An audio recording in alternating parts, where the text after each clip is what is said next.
Hello everyone. So today our next topic is curl of a vector field. आज हम देखेंगे about curl of a vector field. इससे जो हमारी previous की क्लासेस थी उसमें हमने देखा था about gradient of a function, scalar function और divergence of a vector function. अगर आपने वो वीडियोस नहीं देखी है तो मैं उन वीडियो की लिंक इस वीडियो के डिस्क्रिप्शन बॉक्स में दे दूंगी, तो आप वहां जाके देख लीजिएगा। सो स्टार्ट करते हैं आज की वीडियो। तो कर्ल बेसिकली हम उन वेक्टर फील्ड के लिए निकालते हैं जिन वेक्टर फील्ड को हम एक्सप्रेस नहीं कर सकते as a gradient of scalar function, या फिर उन वेक्टर फील्ड के लिए जिनका लाइन इंटीग्रल क्या आए, नॉट इक्वल टू 0 आए। अगर हम मैथमेटिकली देखें तो मैथमेटिकली हम कैसे लिखते हैं कर्ल को, हमारे पास क्या होता है, एक डेल ऑपरेटर होता है। अगर हम इसको किसी स्केलर फंक्शन फाई पे ऑपरेट करते हैं तो वो क्या बनता है, ग्रेडियंट। अगर हम इसको किसी वेक्टर फंक्शन के साथ में डॉट प्रोडक्ट करते हैं तब क्या बनता है, डाइवर्जेंस। लेकिन अगर हम इस डेल ऑपरेटर की क्रॉस प्रोडक्ट कर दें किसी वेक्टर फंक्शन के साथ में तो वो क्या होता है, कर्ल। ये तो हो गया मैथमेटिकली। अब फिजिकली समझेंगे कि फिजिकल मीनिंग क्या होता है कर्ल का। फिजिकल मीनिंग कर्ल का क्या होता है, rotation, any type of rotation. जहाँ पे रोटेशन होगी वहाँ पे क्या होगा, कर्ल प्रेजेंट होगा। तो ये आपको समझ आया होगा कि कर्ल हम से वेक्टर फील्ड के लिए निकालेंगे जिनका क्या हो, line integral not equal to 0 हो। Line integral not equal to 0 है, इसका मतलब क्या है कि वो फील्ड कौन सा होगा, नॉन कंजर्वेटिव फील्ड होगा। जिन फील्ड्स का लाइन इंटीग्रल 0 होता है वो क्या होते हैं, कंजर्वेटिव फील्ड, और जिनका नॉट इक्वल टू 0 होता है वो क्या होते हैं, नॉन कंजर्वेटिव फील्ड। तो नॉन कंजर्वेटिव फील्ड्स के लिए हम क्या निकालते हैं, कर्ल निकालते हैं।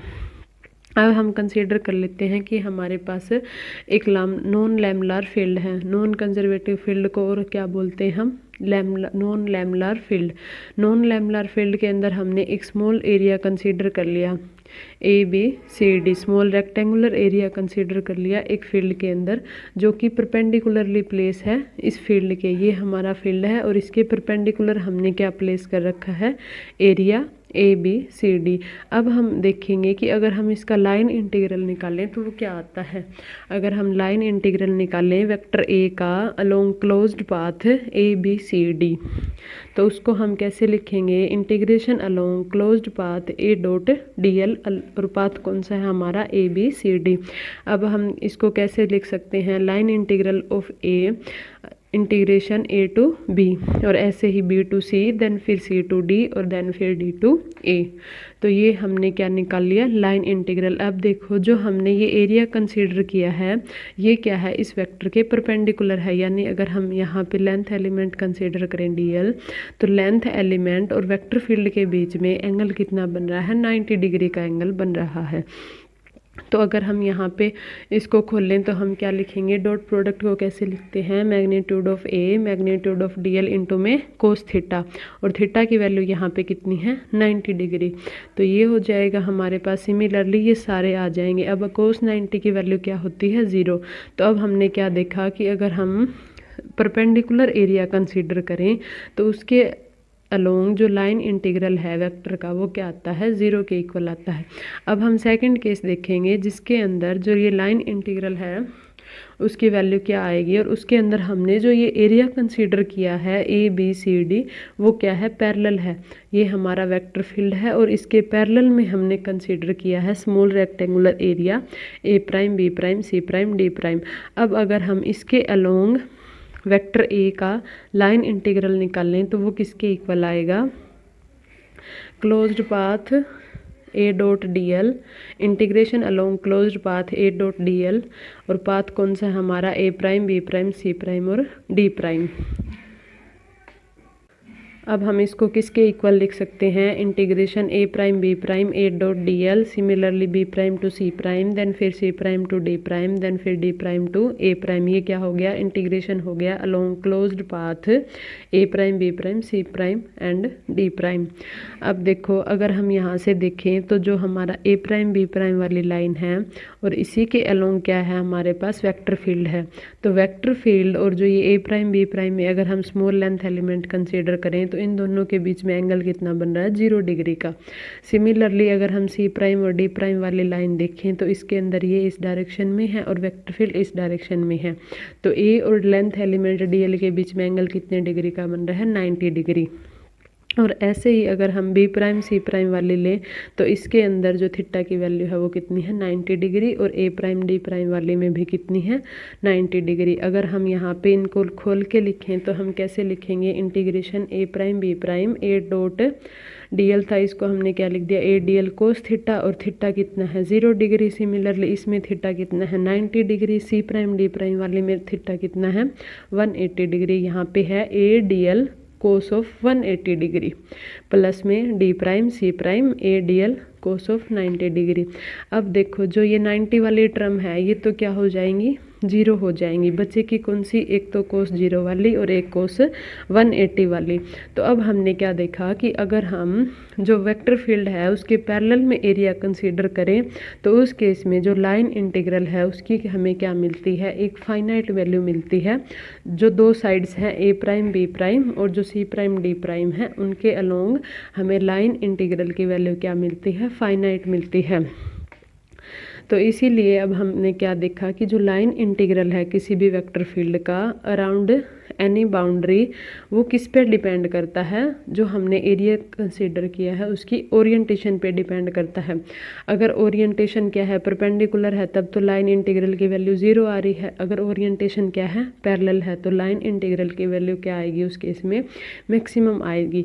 तो जो ये मैक्सिमम वैल्यू है लाइन इंटीग्रल की इसी को क्या बोला जाता है, curl of a vector field. So the value of this line integral per unit area is called as curl या फिर rotation of a vector field. और कर्ल क्या होती है, वेक्टर क्वांटिटी होती है, और जिसके डायरेक्शन को हम कैसे निकालते हैं, राइट हैंड स्क्रू रूल से। आई होप आपको समझ आया होगा कि हमने दो केस कंसीडर किए थे, जिसके अंदर एक में हमने पैरेलल में एरिया कंसीडर किया और एक में हमने परपेंडिकुलर एरिया कंसीडर किया। तो परपेंडिकुलर वाले में लाइन इंटीग्रल की वैल्यू क्या आ रही थी, 0 आ रही थी, और पैरेलल वाले में लाइन इंटीग्रल की वैल्यू क्या आ रही थी, मैक्सिमम आ रही थी। तो इससे पता चलता है कि हमारे पास अगर एक वेक्टर फील्ड है और अगर हम इसके अंदर कोई चीज़ रख रहे हैं या फिर हमने कोई थिंग ऐसी रखी है जो कि क्या है इसके पैरेलल में है तो वो रोटेट करेगी। अगर हमने उसको परपेंडिकुलर में रखा है तो वो रोटेट नहीं करेगी। अब इसका एग्जांपल कंसीडर करते हैं कि जैसे हमारे पास है streamline flow of liquid consider कर लिया हमने एक कैनाल के अंदर, एक नहर के अंदर। तो इसके अंदर जो हमारा वेलोसिटी वेक्टर है वो है v, और जो वेलोसिटी वेक्टर है इसकी जो मैक्सिमम वैल्यू है वो टॉप पे है और बॉटम पे वेलोसिटी वेक्टर की वैल्यू क्या है, मिनिमम है। जैसे स्ट्रीमलाइन फ्लो में होता है ना, सबसे ऊपर वाली जो लाइन है वो सबसे ज़्यादा फास्ट चलती है और सबसे नीचे वाली जो लाइन होती है उसकी वेलोसिटी सबसे कम होती है। तो अब अगर हम इसके अंदर एक व्हील को पुट करें, एक पहिए को पुट करें, तो हम देखेंगे कि हम दो पोजीशन पे रखेंगे, एक तो फर्स्ट पोजीशन और सेकंड। इसके जो फर्स्ट पोजीशन है उसके अंदर तो जो ये पहिए का प्लेन है वो क्या होगा, जो ये वेलोसिटी वेक्टर है इसके अलोंग ही होगा, और जो ये सेकंड पोजीशन है उसके अंदर ये क्या होगा, परपेंडिकुलर होगा। तो हमने क्या देखा कि जब ये पहिया है इसको अगर हम फर्स्ट पोजीशन पे रखें तब तो ये रोटेट करता है क्लॉकवाइज डायरेक्शन में, लेकिन अगर हम इसको सेकंड पोजीशन पे रखें तब ये रोटेट नहीं करता। रोटेट क्यों नहीं करता, क्योंकि इसका जो प्लेन था वो क्या है, परपेंडिकुलर है। तो इसके अंदर अगर हम small length element area consider करें तो वो क्या आएगा, उसके अंदर लाइन इंटीग्रल की वैल्यू 0 आएगी। बट अगर इसका प्लेन पैरेलल है तो लाइन इंटीग्रल की वैल्यू 0 नहीं आएगी। तो जो ये पहिया है ये क्या करेगा, रोटेट करेगा, और कौन सी डायरेक्शन में, क्लॉकवाइज डायरेक्शन में। तो ये सब चीज़ें मैंने यहाँ पे लिख रखी है। अगर हम पोजीशन फर्स्ट पे रखते हैं तो जो पहिया है वो रोटेट करता है क्लॉकवाइज डायरेक्शन में, और अगर हम इसको परपेंडिकुलर रखते हैं तो वो जो पहिया है वो रोटेट नहीं करता। आई होप आपको इतना समझ आया होगा। अब अगर हम मैथमेटिकली देखें तो मैथमेटिकली हम कर्ल को क्या लिखते हैं, डेल क्रॉस ए। डेल की वैल्यू क्या होती है, I cap curly by curly x plus J cap curly by curly y plus K cap curly by curly z. और इसकी क्रॉस प्रोडक्ट हम कर देंगे ए वेक्टर के साथ में। ए वेक्टर को हम लिखेंगे I cap A x, J cap A y और के कैप ए जेड। अब क्रॉस प्रोडक्ट आई होप आपको निकालना आता होगा, ये हम 12th में पढ़ते हैं मैथ्स में। तो क्रॉस प्रोडक्ट कैसे निकालते हैं, हमने हम इसको ऐसे लिखेंगे आई कैप जे कैप के कैप। डेल ऑपरेटर को लिखेंगे करली बाय करली एक्स करली बाय करली वाई करली बाय करली जेड। और इसी तरह से जो ए वेक्टर है उसका एक्स कंपोनेंट, वाई कंपोनेंट और जेड कंपोनेंट। अब अगर हम इसका डिटर्मिनेंट निकालें तो हमें कर्ल की वैल्यू मिल जाएगी यहाँ से। ये हम मैथमेटिकली यूज़ करते हैं। मान लेते हैं हमें एक वेक्टर फील्ड दे रखा है और हमें उसका कर्ल निकालना है, तब हम उसको ऐसे निकालेंगे। और फिजिकल मीनिंग जो मैंने ऊपर बताया वो हो गया कर्ल का। अब देखो कर्ल की एक और एप्लीकेशन क्या होती है कि हमें पता लगाना हो भाई कौन सा फील्ड कंजर्वेटिव है और कौन सा क्या है नॉन कंजर्वेटिव है। तो उसके लिए भी हम क्या निकालेंगे, कर्ल निकालेंगे। अगर डेल क्रॉस ए की वैल्यू क्या आ रही है, 0 के इक्वल आ रही है तो फील्ड क्या होगा, कंजर्वेटिव। अगर डेल क्रॉस ए की वैल्यू क्या आ रही है, नॉट इक्वल टू 0 आ रही है तो फील्ड क्या होगा, नॉन कंजर्वेटिव। या फिर रोटेशनल या इरोटेशनल पता लगाना हो तब भी हम डेल क्रॉस ए निकालेंगे। रोटेशनल कब होगा, जब डेल क्रॉस ए की वैल्यू नॉट इक्वल टू 0 आ रही है, तब तो जो फील्ड होगा वो क्या होगा, रोटेशनल फील्ड होगा। अगर डेल क्रॉस ए की वैल्यू 0 के इक्वल आ रही है तब जो फील्ड है वो क्या होगा, इरोटेशनल फील्ड होगा। तो ये इसकी क्या हो गई एप्लीकेशन। सो आई होप आपको इतना समझ आया होगा। अगर वीडियो पसंद आए तो लाइक करें, चैनल को सब्सक्राइब करें। Thank you.